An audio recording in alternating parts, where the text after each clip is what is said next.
How's it going, everyone? I'm Keegs, and today I want to talk about the movie Eternals. Mostly because I felt this movie made no sense. They started so many different plot lines and there was so much happening that I felt nothing got fleshed out quite appropriately, which left me with a lot of questions. I'm sure a lot of you out there are a little more informed about the Eternals comic book series than I am, so, feel free to answer any of my questions that I have below. Let's get into it. Why did the Celestials need intelligent life to grow? Didn't understand that at all, pretty much. I mean, it's not like they were sacrificing the humans and they needed, their essence to become immortal or something. It basically looked like they just grew and then popped out of the earth, and when the earth exploded, all the people died. They weren't really being sacrificed. At least when the Matrix did it, they showed how the machines hooked people up and used them as a resource instead of just like arbitrarily killing every human and saying, yep, and that's why we're here now.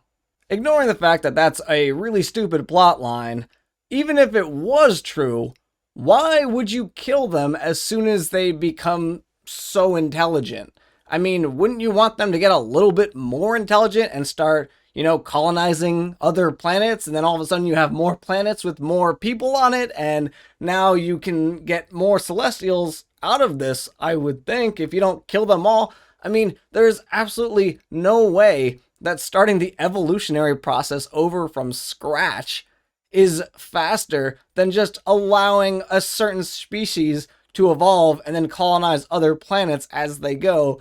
And then you can destroy planets here and there, but you don't have to destroy them all. I mean, it just seems really convoluted to me, and like there's no real good reason as to why they need to kill everybody on the planet.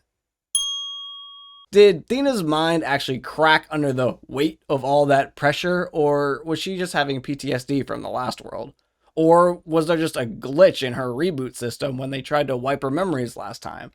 I couldn't tell if any of those were true. Also, speaking of which, 5,000 years is not a very long time in a universal scale to kind of have to reboot your memories. I mean, the universe is billions of years old. If you're eternal, you're going to be presumably lasting billions of years old. But I mean, even if you were just a million years old, you would have had your memory wiped 200 times. I mean, that just seems completely impractical. But maybe when they were designed, they knew that he was only going to be sending them down for a few thousand years at a time, and that wasn't really an issue if their brains collapsed under all of that memory problems, and they said, okay, well, 10,000 years will be good enough, they're eternal, but like their memories aren't.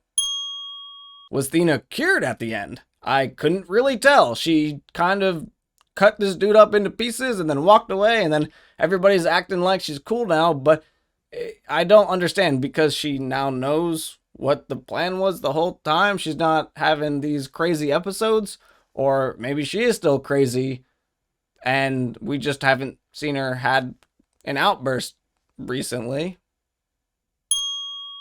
What the heck was the purpose of the Deviant evolving? I thought, okay, maybe he's gonna evolve and then get on the side of the Eternals to take down the Celestials because, he's got a grudge with them. But nope, he was completely worthless, didn't do anything. He still wanted to kill the Eternals. And like, dude, what's your plan? You hate the Celestials, and the Eternals are trying to kill a Celestial. But if you kill the Eternals, then they can't kill the Celestial. So really, you played yourself, you fool. But you also just learned to talk, and like this was this huge development, and like, whoa, he's evolved to being able to speak, and he did not say one meaningful line in the entire movie. Ever since he got his abilities, nothing he said mattered. Eros, Star Fox, said he is the brother of Thanos, which we know is true to the comics, but we also know that Thanos is a big purple monster, and Eros is definitely not. So I've heard that they think Thanos has some of the deviant gene in him, but like, in his lineage, who procreated with one of those deviants? I feel like it starts to get real weird the more you think into that.